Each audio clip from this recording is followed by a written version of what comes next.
आदाब नाजरीन, hope today India news में आपका इस्तकबाल है। रगड़ा डिवीजन में आज जुम्मे की नमाज के बाद बीआरएस पार्टी के सीनियर लीडर मोहम्मद आजम ने पब्लिक से मुलाकात की।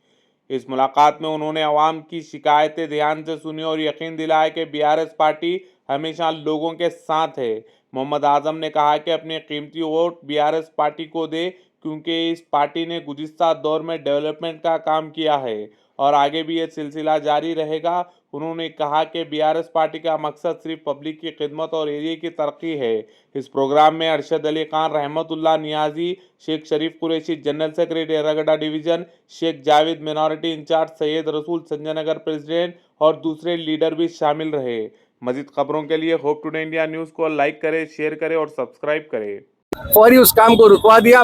यही नहीं, ऐसे कई डेवलपमेंट के वक्त जो केसीआर साहब की हुकूमत में गोपीनाथ साहब ने किया था, उन सबको हॉल्ट करवा दिया गया। मेरी हुकूमत से एक ही दरखास्त है, देखिए आज हमारे एमएलए साहब हमारे बीच में नहीं है, मजबूरन हम सबको यहाँ पर आके सबसे मुलाकात करना पड़ रहा है। हम केटीआर साहब से जिस तरीके से हमको हिदायत मिल रही है, हम उस तरीके से काम कर रहे हैं।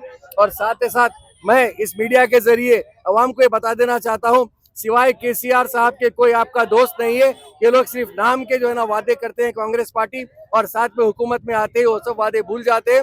मेरी आप सबसे गुजारिश है कि आप आने वाले इंतखाबात में, क्योंकि हमारे एमएलए साहब हमारे बीच में नहीं है, जरूर इंतखाबात होंगे, उसमें बीआरएस को मजबूत कीजिए और साथ ही साथ केटीआर साहब के, केसीआर साहब के हाथ मजबूत कीजिए। और खासकर जो अवामी लीडर है, आज भी ये लोग परेशान है क्योंकि हमारे बीच एमएलए साहब नहीं होने की वजह से इन पर कई किस्म के जुल्म हो रहे हैं।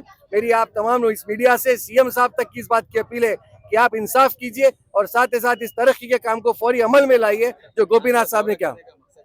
साहब हमारा जो पहला जो है ये कैनवेसिंग नहीं है हमारी, बल्कि खासकर आप लोगों से मुलाकात थी, क्योंकि जुमे का दिन है। हम लोग यहाँ पर जुमे के दिन नमाज अदा करने आए, ये कैंपेनिंग के तौर पे नहीं आए, हम सबसे मुलाकात करने आए। जैसा भी कैंपेनिंग का दौर रहेगा वो भी आप सामने देखेंगे।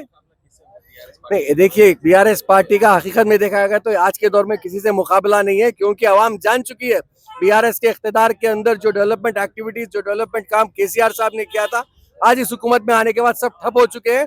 तो हमारा किसी से कोई मुकाबला नहीं है। इंशाल्लाह आइंदा भी बीआरएस ही यहाँ पे उम्मीदवार जो भी रहेगा जीत के आएगी। देखिए, ये टिकट का फैसला करने वाले हमारे हाईकमान है। हमारा काम करना है, टिकट किसी को भी दिया जाए, हमारा काम उनको जिता के लाना है। आपको रिस्पांस मिला यहाँ आने के बाद लोगों? अरे देखिए, लोगों की तकलीफ जब होंगे तो रेस्पॉन्स तो मिलेगा। लोग आज भी केसीआर साहब को याद कर रहे हैं, केटीआर साहब को याद कर रहे हैं। जो डेवलपमेंट एक्टिविटीज गोपीनाथ साहब के दौर में हुकूमत केसीआर साहब कर रही थी, उसको याद कर रहे हैं। हर किसी का बोलना यही है, हमारा नेता केसीआर थे, हमारे लीडर केसीआर थे, हमारे हमदर्द केसीआर थे, हमारे जो है ना रहबर केसीआर थे। इसीलिए आज सबके बीच में केसीआर साहब का ही नाम है।